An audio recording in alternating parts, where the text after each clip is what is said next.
il est vrai que j'étais venu pour passer ce moment. Parce qu'il y a des jours que je suis malade, parce que je tousse, bon. Mais je connais le pasteur Mika, il m'a dit il faut que tu témoignes. Je lui ai dit non en premier. Il m'a dit d'accord, je vais t'écouter parce que je t'ai voulu. Ce que je t'aime vous dire ce soir, c'est parce qu'en ce moment, il se dira, entre guillemets, que le Seigneur ne peut pas guérir une personne qui n'est pas convaincue. Et ce soir, je vais vous prouver et vous démentir que ce qu'il dit, ce n'est pas vrai. Amen.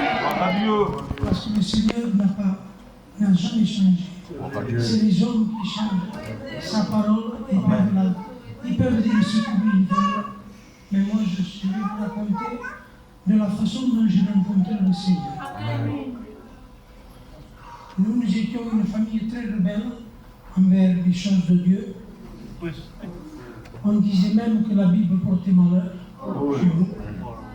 On n'en voulait pas.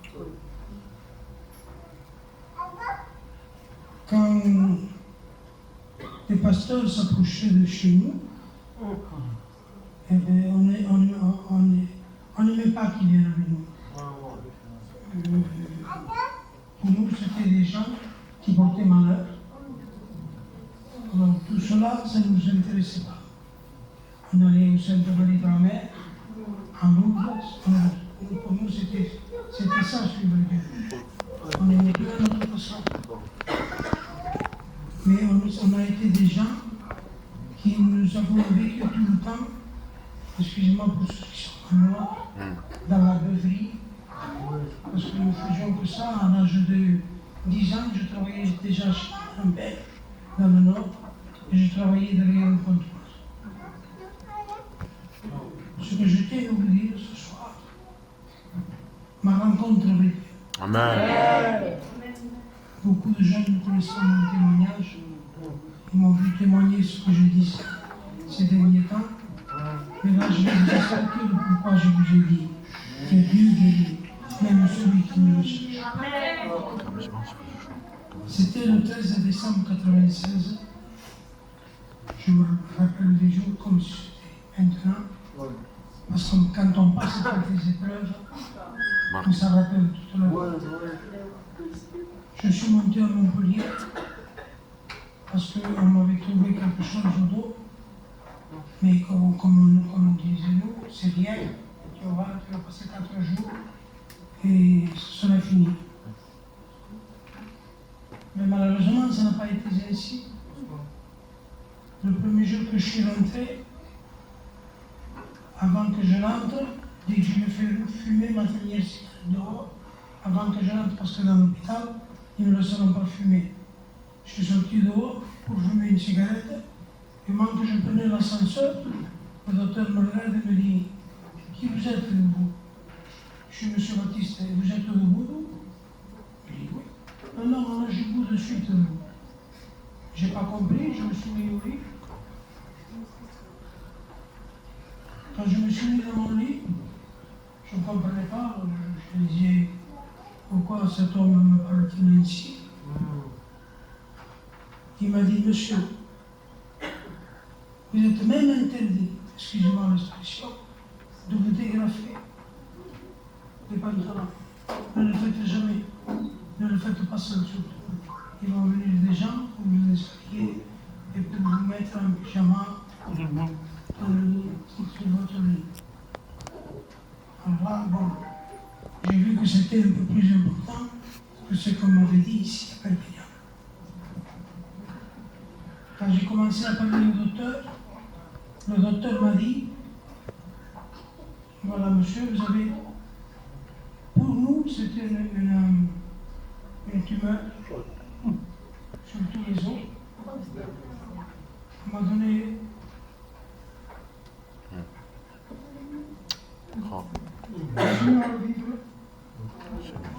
j'étais condamné par la médecine. 18 mois, ça fait beaucoup. quand on est passé comme ça. Mais quand on est dans la maladie, on se dit, il y a peu de temps de vivre. J'ai laissé mes enfants en bas âge. J'ai mes fils, ils avaient l'un 3 ans, l'autre 5 ans. Alors tout ça, ça a remué dans ma tête. Mais je ne connaissais pas Dieu, je ne savais pas qui c'était. Alors tous les examens qu'on devait me faire, on m'a fait des misères les plus grandes imposées. Que vous puissiez vous imaginer. On m'a fait des biopsies. On m'a fait une biopsie par le dos pour voir mes poumons, parce qu'ils pensaient aussi que j'avais quelque chose au poumon. Mais on ne pouvait pas m'endormir. Quand on m'a fait cet examen, on m'a attaché. C'est comme une table d'opération. Et je me suis réveillé 4 heures après en salle de réveil. Je suis tombé dans les pommes. Malgré tout cela, je faisais l'effort pour mes parents, pour mon épouse. Je leur disais qu'il reste rien. Même si on me condamne, j'ai encore 2 ans à vivre, on verra s'il faut faire, excusez-moi les termes, sont peut-être crus, de la chimio. Je suis prêt à tout dire. Je suivrai tout ce qu'on me dira de faire pour rester le plus longtemps avec.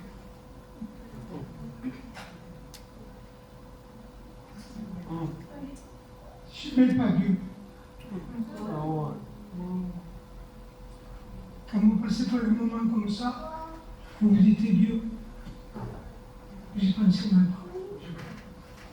Surtout dans la position que nous étions nous, qui étions rebelles à Dieu. Et je suis d'un caractère un peu rude. Si je m'écarte de Dieu, je ne demande à Dieu rien. Si même je suis malade, si j'ai quelque chose, je ne veux pas me servir de Dieu comme une carte bleue. J'ai honte de lui demander. Ah oui. C'est pas un signe d'humilité peut-être, mais j'ai honte, je ne lui demande jamais rien. Quand il y avait une quinzaine de jours, j'étais là-bas, il est venu le docteur. Il m'a dit, monsieur, j'ai des mauvaises nouvelles à vous annoncer, allez-y. Un peu plus, un peu moins, il dit, ça ne me fera pas de mal. On m'a dit, pour que vous restiez au moins assis sur une chaise, on va vous mettre des barres de fer du bassin jusqu'aux épaules pour que vous puissiez tenir un peu debout, assis sur une chaise. On va vous mettre un tuyau. Ici, on devait me faire un trou pour que je puisse respirer.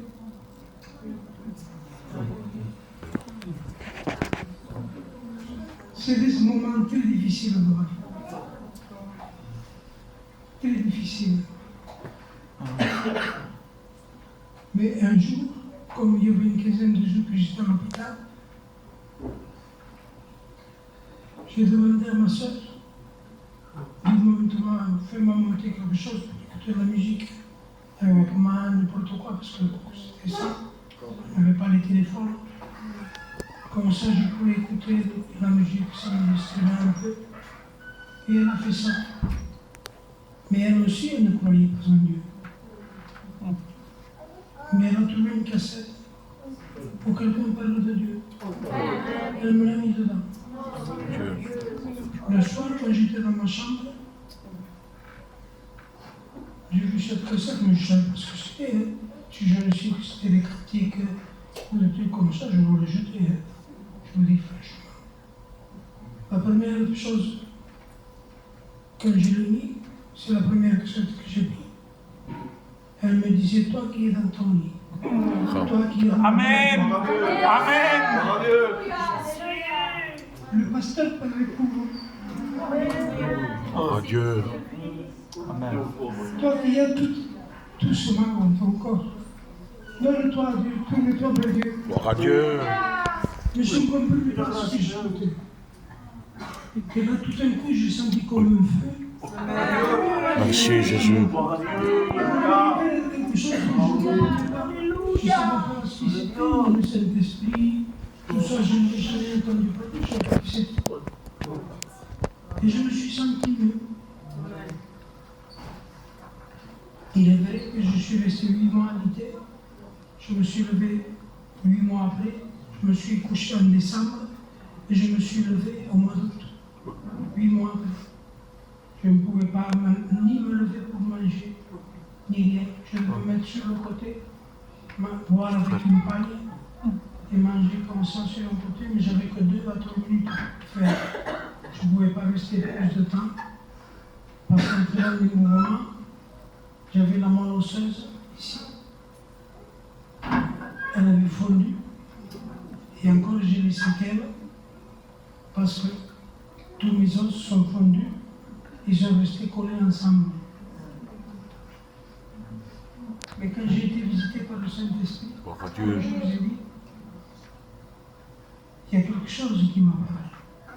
Et je lui ai dit, si c'est toi le Dieu dont on parle, si c'est toi qui m'as envoyé le Saint-Esprit, fais qu'il me reste des séquelles. Je n'ai pas demandé la guérison totale. Pour que moi je puisse me rappeler d'où j'étais.